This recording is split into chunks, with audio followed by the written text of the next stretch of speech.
Nah, sekarang kita mau menentukan bagaimana nanti cara kita menentukan jarak antara garis dengan garis, garis dengan bidang, dan bidang dengan bidang. Nah, sama saja caranya dengan menentukan waktu kita belajar tentang menentukan jarak antara dua titik, titik dengan garis, titik dengan bidang ya. Jadi ini hanya pengayaannya saja. Sekarang kita lihat dalam contoh soal. Yang pertama nanti kita buat dinyatakan di dalam kubus, sama juga nanti 5 balok, tetap sama penyelesaiannya.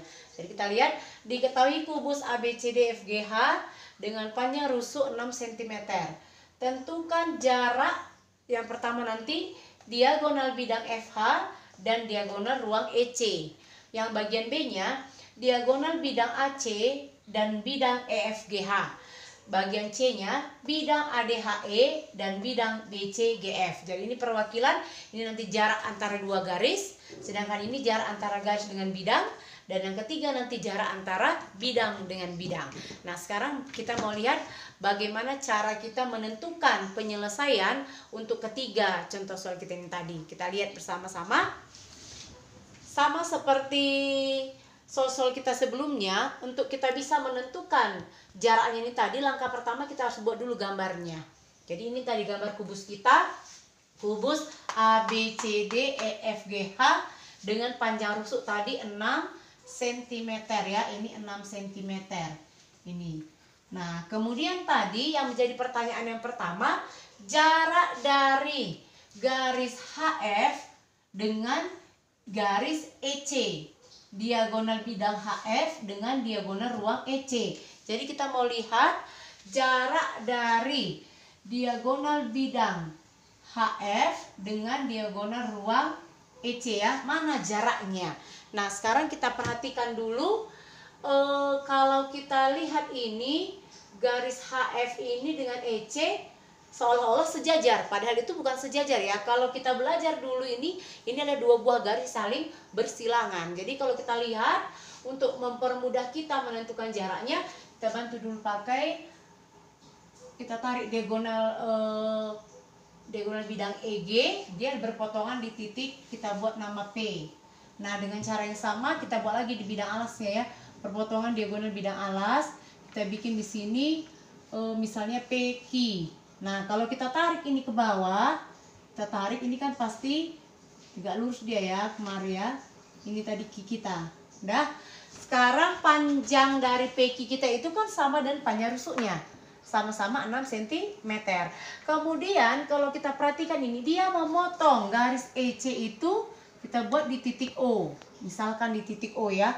Sekarang yang menjadi pertanyaan, manakah jarak dari titik dari garis HF? Dari garis HF tadi kita ambil perwakilannya, titiknya adalah titik P. Kemudian jaraknya tadi ke garis EC. Dari garis HF tadi kita ambil P ya. Mana jarak dari P ini ke garis EC? Yang dikatakan jaraknya itu seperti yang kemarin kita proyeksikan. Kita proyeksikan titik P ini ke garis EC-nya ya. Jadi kalau kita ambil ini, di sini dia tegak lurusnya. Nah, inilah kita beri nama bayangannya P aksen. Sehingga nanti jarak dari titik P ke garis EC itu tadi adalah PP aksen, atau tadi P itu adalah perwakilan titik yang ada pada garis HF.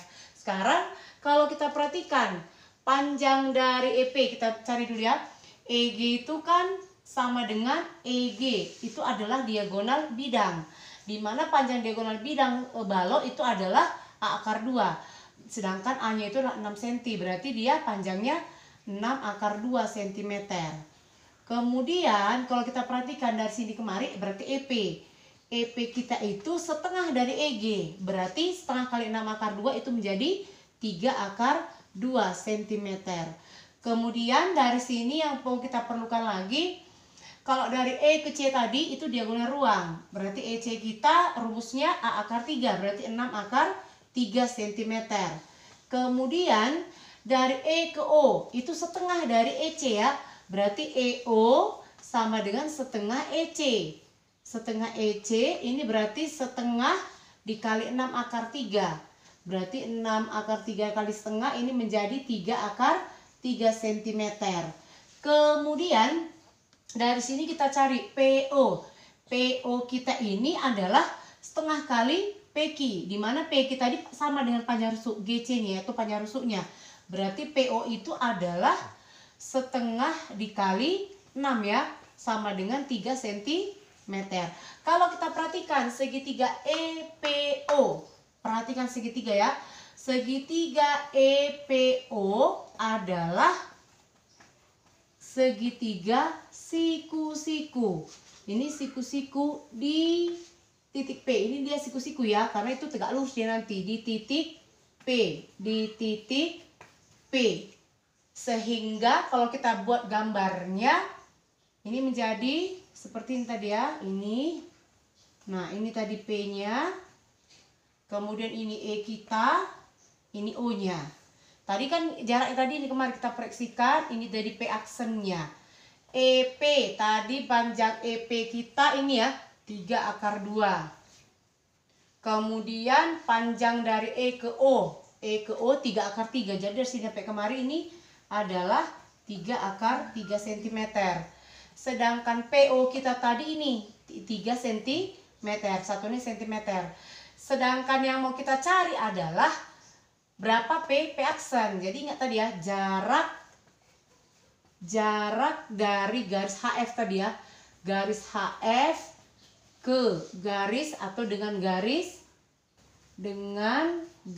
EC ini adalah PP aksen. Jadi PP aksennya kita cari di segitiga siku-siku kita ini. Nah, kita gunakan dulu konsep luas segitiga aja ya. Kita menggunakan konsep luas segitiga.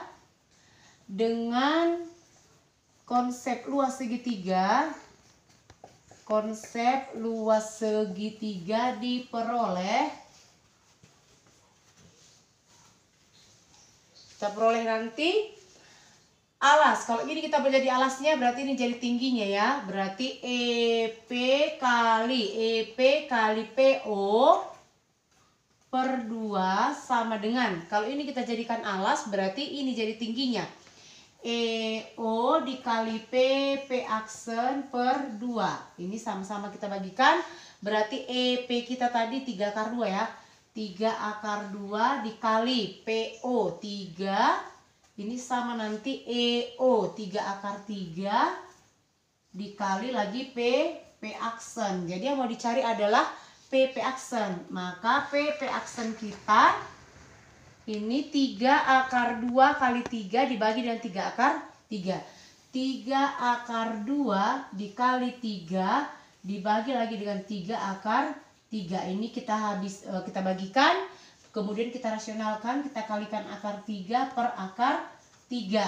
Sehingga hasil kita PP aksennya itu adalah 3 akar 2 kali akar 3 itu 3 akar 6. Akar 3 kali akar 3, 3. Berarti 3 dengan akar 3 kali akar 3 habis dibagi, yang tinggal itu adalah akar 6. Jadi jarak dari garis HF dengan garis EC tadi itu adalah akar 6 cm.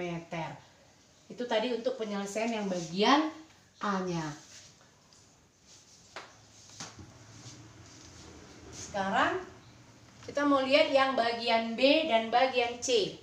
Untuk bagian B dan bagian C tadi kita buat kemarin aja ya. Jadi diagonal bidang AC dan bidang EFGH. Kita perhatikan dulu diagonal bidang AC. AC-nya di bawah ya. Diagonal bidang AC itu ini kemari, ini tadi. Dengan bidang EFGH. Bidang EFGH kita yang di atas. Ini tadi dia ya, EFGH. Nah, sekarang jadi pertanyaannya, manakah jarak dari garis AC ini dengan bidang EFGH yang di atas, yang ditutupnya? Nah, kalau kita perhatikan seperti ini, berarti jaraknya itu adalah boleh dari A ke E atau dari C ke G.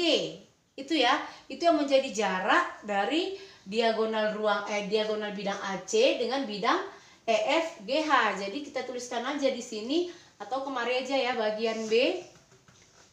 Kita lihat dulu penyelesaian kita yang bagian B, atau di sini aja kita tulis jarak dari. Jadi kita tuliskan tadi jarak dari garis AC dengan bidang EFGH ini tadi adalah, ingat tadi ya, AC dengan bidang alas berarti bidang tutup berarti bisa A ke E atau C ke G. Itu tadi jaraknya ya, karena itu diproyeksikan tegak lurus berarti sama dengan AE. Berapa panjang AE-nya? AE itu adalah panjang rusuknya sama dengan 6 cm. Berarti di sini 6 cm lah jarak dari AC dengan bidang EFGH. Kemudian yang bagian C, jarak dari bidang ADHE dan bidang BCGF. ADHE, ADHE berarti bidangnya sebelah kiri ya. Dengan ini kalau kita arsir tadi yang ini dia, dengan bidang EFGH. EFGH. EFGH. Bidangnya tadi A, D, H, E dengan EFGH. Coba perhatikan bidangnya itu. Apakah bisa kita buat sini A, D, H, E. Itu tadi ya, A, D, H, E dengan bidang BCGF ya. Oh sorry, BCGF. Ini rupanya ya, sorry ya. ADHE dan bidang BCGF. Jadi kalau kita lihat aja sama aja seperti yang tadi ya. Berarti kita proyeksikan A di B bayangannya, atau proyeksikan D bayangannya di C. Proyeksikan E bayangannya di F, proyeksikan H bayangannya di G. Berarti jarak dari bidang ADHE dengan bidang BCGF itu adalah AB atau DC atau EF atau HG. Jadi dia adalah 6 cm ya. Jadi kita tuliskan jarak